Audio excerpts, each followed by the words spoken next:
fresh মই এতিয়া দোকানলৈ যাবলৈ ওলাইছোঁ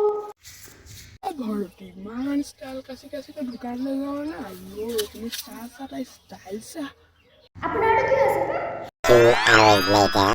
বোৱাৰী তই যে ইমান ঘৰখনতে মেকআপ নে চেকআপ সেইবোৰ গালত গহি আছ পইচা কি ওপৰতে আহিছে নেকি মা আপোনাৰনো কি হৈছে মোৰ ষ্টাইলকে থাকিবলৈ মন যায় মই ষ্টাইলকে থাকোঁ মই নিজৰ পইচাৰে কিনো নিজেই সাজোঁ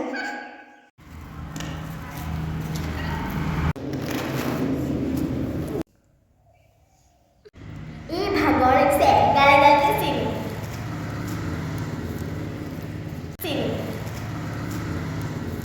এইবোৰ হৈ যাব এই ৰংবোৰ লাগিছেনে চাই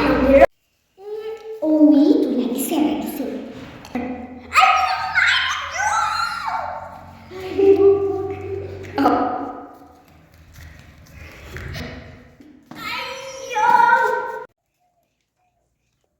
ভালে পাই আছো তই মই পৰ